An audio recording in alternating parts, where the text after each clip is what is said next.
So this is hands-on with our new Wildlands Aranthor Mountains escarpment pieces. We're going to show you all the tips and tricks and how they work. So the basic pieces are the straight escarpment, the short straight, convex curve, short convex curve, concave curve, the concave, C-O-N-C-A-V-E, the 1x3, short little guy, and then these right and left end caps. So together these can let you build all manner of mountains, cliffs, ravines, hills, gorges, and the like. The base unit is 6 inches long. These are ostensibly 3 inches long. They're deep, I guess, 6 inches long, 3 inches deep. They're 50 millimeters high, so they're 2 inches high. The half unit is 3 inches, so this is 3 by 3 by 2. The footprint on the big concave, it's a 6 by 6 if you include the cutout. Same thing, 2 inches high. This is a 3 by 3 footprint, 6 by 6. And you can sort of very easily see the grid on this one, right? Organic 1 by 1 grid. This is 1 by 3. And these are approximately 2 by 3, but they're pretty organic. The profile of all these matches the escarpments from the Dread Hollow Forest from our original run of escarpments, except they have this little notch here for the trifecta ledges. Each piece has a corresponding trifecta ledge, which fills in and makes it a full square or rectangle. There's a mountains ledge and a forest ledge, which lets you transition to forest or mountain floors. We have a whole video on the trifectas that you can watch to see how that all works. So to build them, you just put them next to each other and boom, you've got an instant cliff of any sort. If you're building up a layer, you're probably going to want to use either this concave, sits in here and can fill the space in, or you can use some stilts and put a floor up there, or you can use some stilts and put a paddleboard up against them. So then you can build another layer, and from here you can keep going up and up and up if you want to do a stepped mountain or the like. A majority of these escarpment pieces have horizontal rod holes, these square rod holes. We're using circles for the prototypes because it's hard for us to drill a square hole, but they will be squares so they don't rotate. And this will let you attach like a floating driftstone or a suspended perch piece. So you can have a lot of cantilevered danger. Right? So we've got a hole in there, a hole in here, a hole in here, a hole in here, and this guy's hole. So all of the basic pieces have a hole in them. And we also have a rope you can attach, and maybe we'll release new things in the future that could fit into those square rod ports. We have spots for your miniatures to pop on, like here, and this cantilevered bit here. And other than that, these pieces are generally straightforward, with the exception of the concave. So this piece is like a triple win. It can be a cave, like such, and you can put it on a floor, and it can be a cave. And it has an insert piece that you can slide in if you want to build it in line with floors and have it be a tunnel. You can also pop it out if you want to put it onto a terrain tray and have like a watery tunnel and the like. This lets you put anything you want underneath it. Also, it has an end cap piece, and this has metal in it so you can use it to hold magnetic accessories. So this pops in, and then you can pop this in.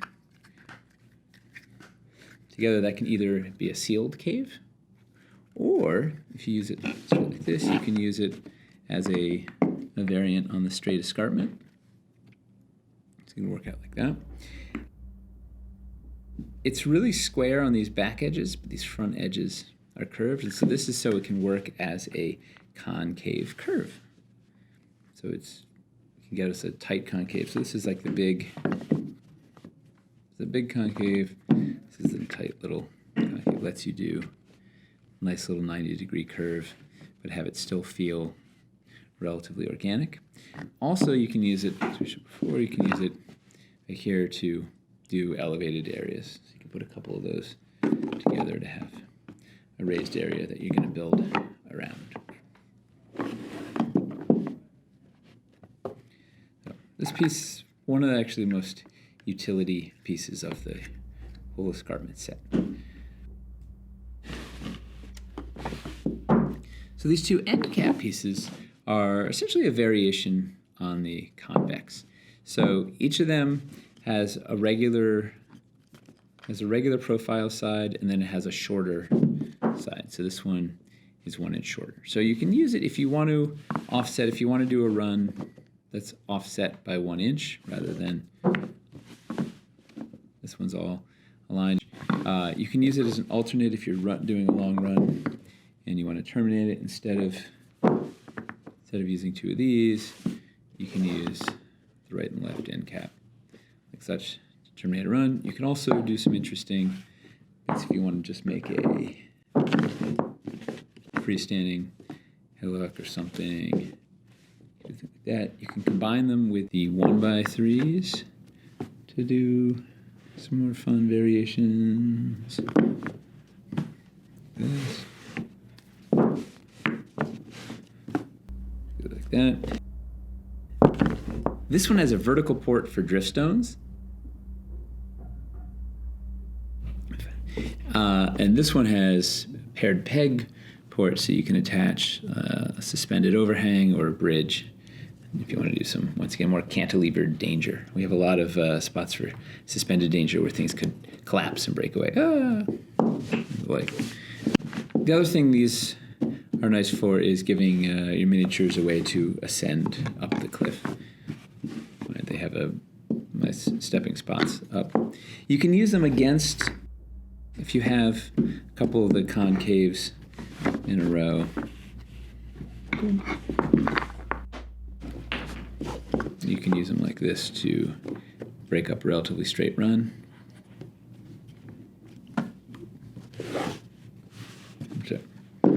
All right, now let's look at how we actually build with these on some floors. All right, so first we're going to use 4 battle boards here as a base and just do some basic escarpment building. So at the most basic level, you can just build like a straight cliff, right? Put a bunch of straights in a row. Boom, you've got a cliff. And you could do, if you want to like confine your players to an area, something you could do something like this to kind of box them in, and maybe you say this whole thing, maybe this represents a sheer cliff that goes up forever, whatnot. So there's a bunch of variations on the straight cliff you could do, right? You could, for instance, use a couple of concaves, and maybe break out a couple of these, make it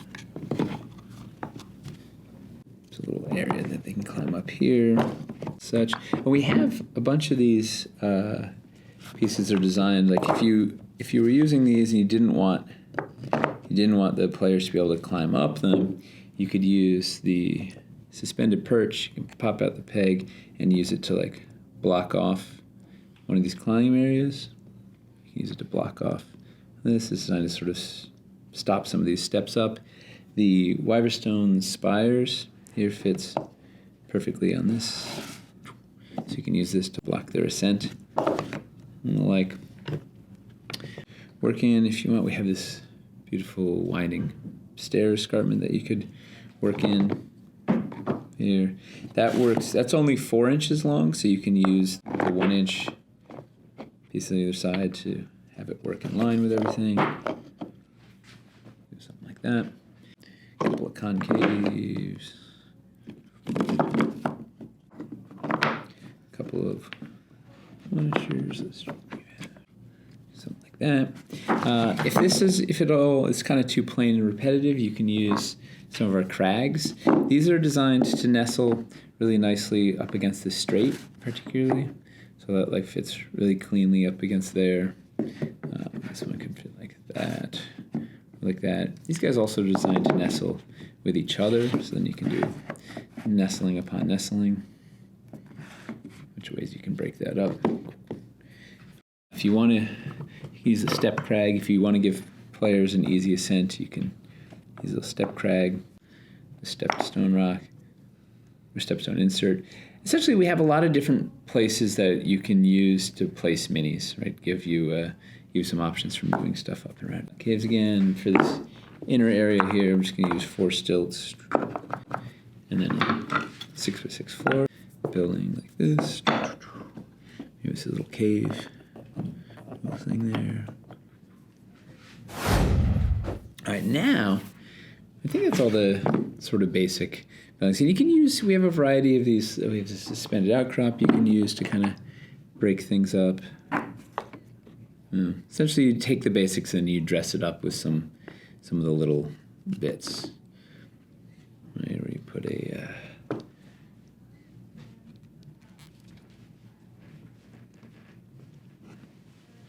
it's a fun way to get up. You put this thing here. Yes. It's like now your Wailulu has somewhere to go. Or not. Suspended danger everywhere. All right, so now let's elevate a section of this paddleboard and see what happens. All right, let's elevate up now. So we did a plain old build on one layer. Now we're going to go up to the second layer. So I'm taking these stilts out. I'm going to get 50 millimeter stilts here for these guys. And our final paddleboards will have magnets on the bottom that'll stick to these. Right now we're just freestanding them. Boop, boop, boop. We line that up, and then you can take your escarpments and boom, boom. And you can do the same trick with floors. It's just faster with these paddleboards because they're big. But you could do this. You could do this with sculpted floors if you wanted to. Like, so then you can take cliffs, and now you've got an area that goes from there, flows up to here, and moves on. You could do this. You can do the same thing with sculpted floors for the same effect. So from here, then you could also, let's say you want to get more interesting with it, we could let's pop this guy out, put a cave over here, put her straight back over there. I'm going to use a 38 millimeter stilt. Boom, 4 38 millimeter stilts, throw a floor in there. That all lines up, and then here we're going to pop the concave. Boom, and then you can use this whole layer as another. Let's give them a way to get up here too. Let's put let's put this crag there and give it a little step. So then they have a nice way to ascend. So now let's use this second area to do a little more building, right? So we could put. Let's get a couple of stilts. 6x6 floor. You're basically just using the same techniques over and over again. All right, so you could do something like that, and then you could keep building up if you wanted, keep going up and up and up. However, let's say we want to raise a whole area. So let's lift this whole chunk up and keep going. Let's go even higher. So I'm going to take this, lift it up. I'm going to add stilts. So we're going to add another 50 millimeters. So we're going to take this up here. Let's go.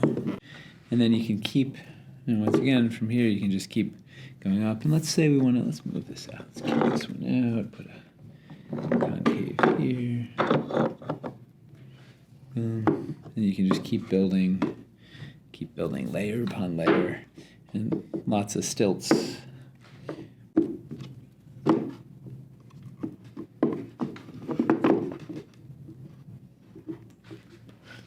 You get all sorts of multi-level fun here. Your Wailulu could have a good time working its way up.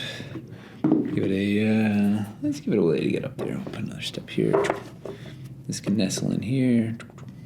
Up there. All right, so now let's do a valley. So we're gonna use start with a paddleboard. Let's put a couple floors out here. And then we're going to do this on either side. I want to put some escarpments up either side. Right? We're going to do a thing like this. Boom, boom, boom, boom. And boom.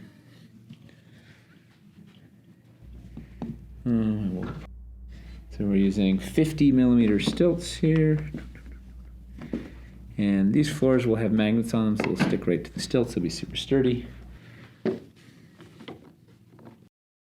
Let's use a foam riser, 50 millimeter foam riser. There's a couple stilts. And a couple more, and I ran out of stilts, so we'll stop right here. All right, so basic value. Now, if we wanted to, maybe we make it a dead end. We could put this in, this in. Boom, that terminates it. Throw a concave in there. Anything that doesn't line up perfectly right now, it's because we're working with prototypes, but well, the factory finished ones will line up really nicely. That's when we do. We could have, what if we wanted to narrow it a little bit? Let's see, how would we do that? So we could just, let's pull this down. We could try this goodness. We could have a very, very, very narrow crack we could knock this.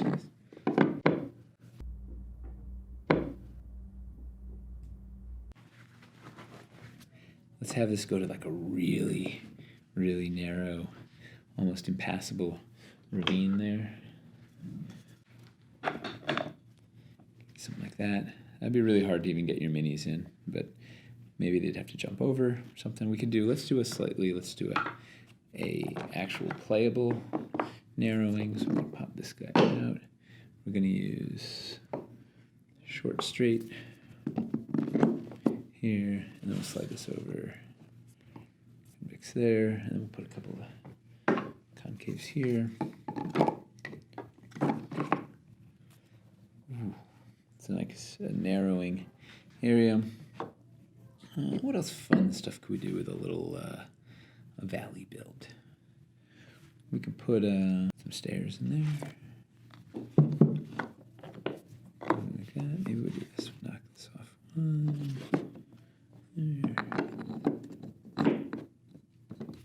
Like that.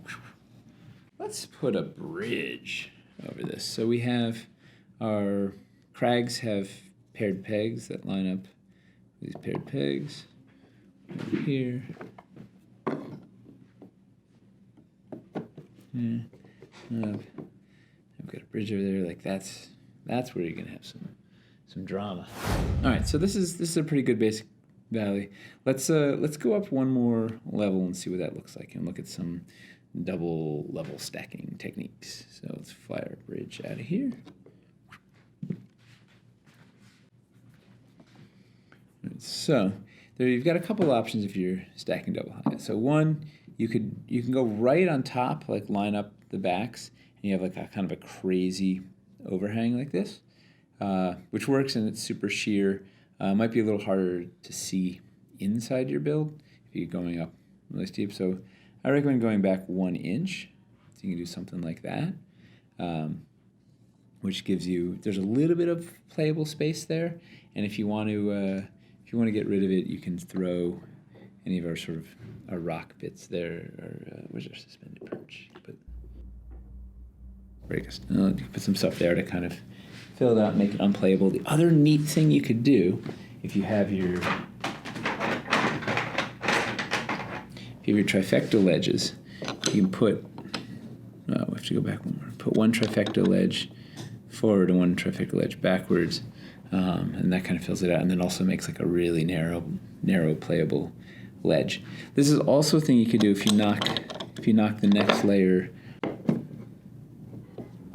Let's say we're doing this thing. If you knock this next layer back 1 more inch, so like this, you can do this trick to break it up and make it even more rocky on your way up, something like that. Or you can just go straight like such. You can also do some variations. We're going to put a concave here. This can be too far out. Yeah, too far out. You You can knock, you could go flush. If we're doing floor heat, you could go flush all the way back. Then use concave like this and your end caps to kind of break up the area. So maybe this is playable, then this is a little harder to work, but then they can go up to the next layer and the like. You kind of need to keep building behind and either building up with stilts. In a pinch, you can also use the 1x3s backwards, and that gives you options to build such. You can also, if you want to offset your grid a little bit, you can just build these, you can offset them by a 1/2 inch, so they're like right to the edge. There, do something like that. And keep going, just building up and up and up. You can build around a corner. Like that, we get this guy. And that's a pretty impressive sheer cliff with still plenty of little, plenty of playable space to throw your minis come in and something like that. All right, so that's our basic building with escarpments. Now let's look at doing some rivers with these. So we're gonna put down, these are texture mats. They should be terrain trays. We're doing texture mats. It's just the same as building regular, except you just have a terrain tray underneath instead of stone texture.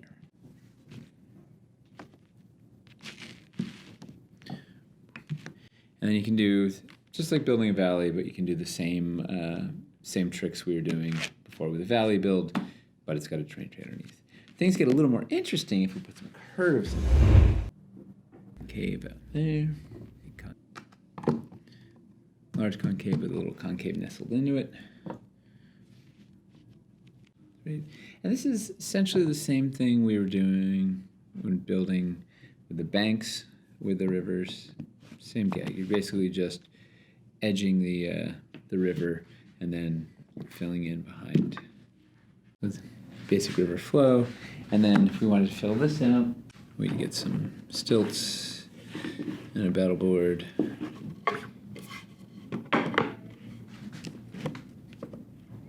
Build out that area, maybe put a concave in here. Boom.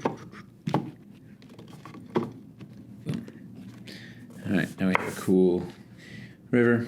And we can do the same tricks we were doing before if we want to kind of break it up a little bit. Maybe we knock these out. Let's put a couple of concaves in here and a couple of end caps. Gotta break that up. Put this side over there. When you're building with the concaves, you kind of want to put the curvy parts out to soften that edge. Something like that. The cave, if you're using it without the bottom in there, you could put it on here and have it be like a little subterranean river or a little cave. This opens into a cave that you could then have a shore go up. You could also, if you use the one with the plug, if you use a floor in there, something like this, you could put it, let's say we built this in here, this could be a little a cave that they can only access water, and maybe we don't like that, the edge being so, we don't like the edge being so clean, so we can use one of the trifecta ledges and just put it up against there and kind of break that up. Or maybe we put a little jumpy stone down there so there's somewhere for them to jump down. You could use the tiny hummocks from the forest, maybe give them a way to get across. So we could do maybe some platforming, get over to get to the cave. If you wanted, you could put the plug in and then have it be like a secret door, and the players have to do something, and then you pop out the plug and reveal the cave behind the plug. This thing is also, you could also, if you want, you could theoretically put it down there like a steppy stone also. Any other river tricks? Mostly it's just like we were building the valley before, but we have a terrain tray or a water texture mat on the ground. Also, working with the rivers is a good opportunity to use the trifecta ledges. So let's put this big guy here. If you want, you could put a trifecta ledge against this, and then another one out to make like a little kind of walkway that maybe people could jump down to. Put one there. You could potentially even do like a platform or something. If you have the forest ones, you could use the forest one against the water to make it a little greener because it's so close to the water. There's some greenery growing there. Something like that. You could fill in these areas. Maybe do that. Something like that.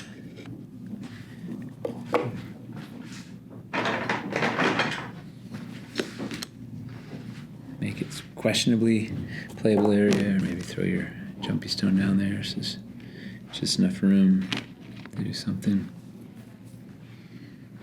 And of course, you can always throw some rocks in there to kind of break things up.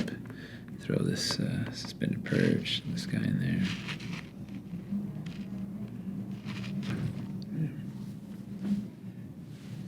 Something like that. All right, I think that's basic escarpment building with rivers. Now let's look at double high building. All right, now let's look at stacking double high, triple high, and the like. So essentially, if you're just doing regular building like this, nothing too tricky. If you want to start doing a really sheer cliff, you have a couple of options. You can stack directly on top if you want. You can just go up. It doesn't look so great because the bottom kicks out. It's pretty jaggy. My recommendation is you knock everything back 1 inch and work your way up like that. So take 38 millimeter stilts here, and then knock this back by 1 inch. You can also, if you don't care about the grid, you can go back just a half an inch, but I recommend going back an inch. Gives you a little bit of playable space, and then you kind of rinse and repeat. So use a 50 millimeter stilt in the back there. Do it again, and if you want to go a 4th layer high, use a pair of stilts. Like that.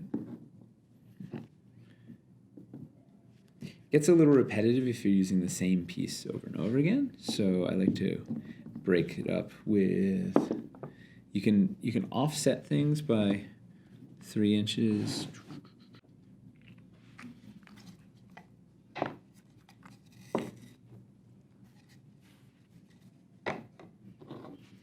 So if we've got 2 straights, then I'll put the next straight back 1 inch, and then use the 3 incher on either side, and then you could repeat again, up a layer higher if you want. Go back to 2 straights.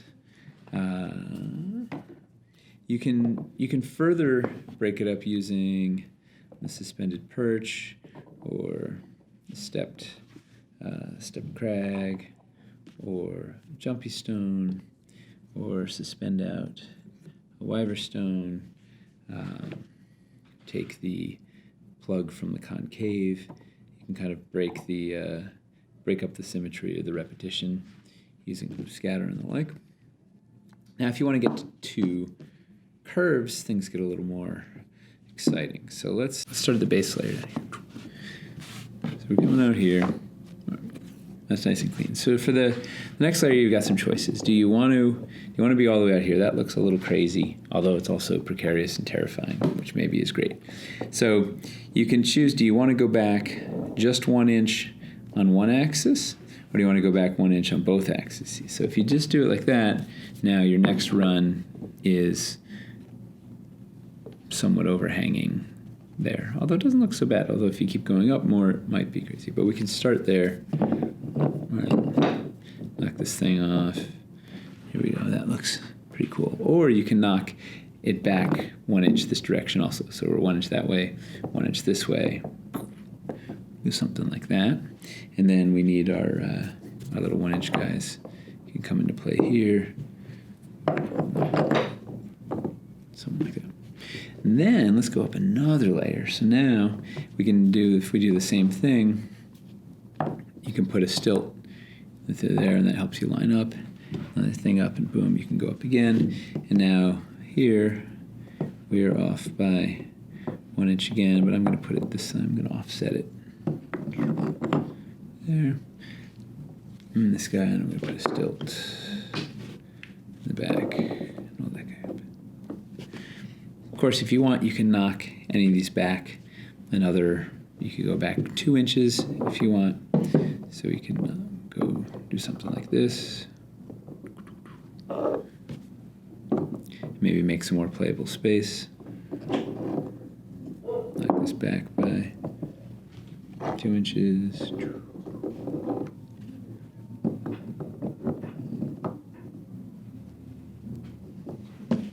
Something like that. Gives you some options.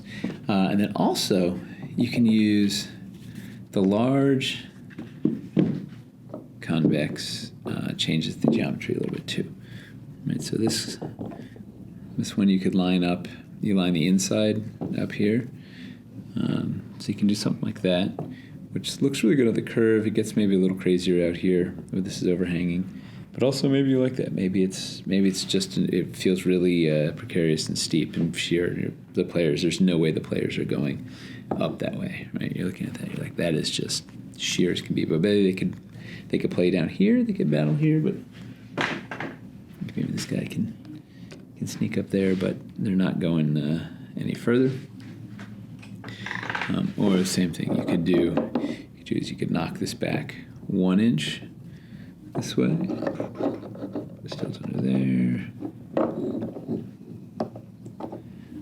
So this is a little more sheer in this room, and it helps once you break up repetition. Or you can go back 1 inch in each direction, so you can also go back 1 inch this direction, something like that. And then you have a lot of playable space over here. You just kind of keep repeating as you go, work your way up. Lots of stilts or riser foam on the inside, and floors to hold things up as you go. Now let's look at a concave curve.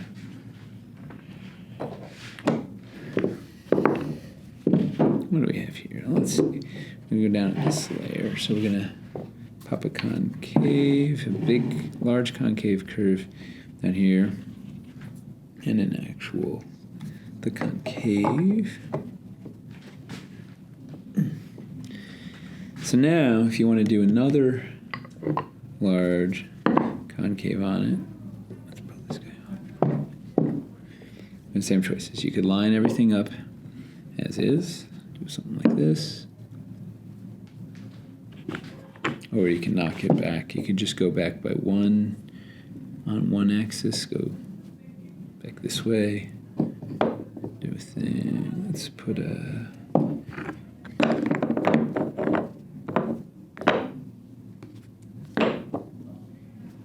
that. Looks pretty good. And if this is bothering you, if you see the same thing to the row, you can just pop a suspended perch up there or something to break it up. You can get crazy and put a big drift stone on there, or a small drift stone. Or put you can stick your suspended perch off like this to help break it up. You could also offset by 1 inch this direction as well, if you want to do double, something like that. And then it's a little more gradual, and there's some kind of neat steppy areas to work your way up. Or you could do a concave, at the regular small concave. We could use this guy here with our same choices as before. You could drop it in like this, or you could knock these back 1 inch. Actually, we go with 1 inch this way, or even go back 2 inches, something to make it more organic. And then keep repeating, again, all your way up, up, up, up, up. Those are all the basics of building with the escarpments, but this is all building on top, right? All of these buildings we've been doing, we've been just laying them on top of a floor and not doing anything in line. If you want to see how to build them in line with our trifecta pieces, look at we have a whole video on hands-on on trifectas, which will walk you through building these in line versus on top of the floors. And that's it. Thanks for watching.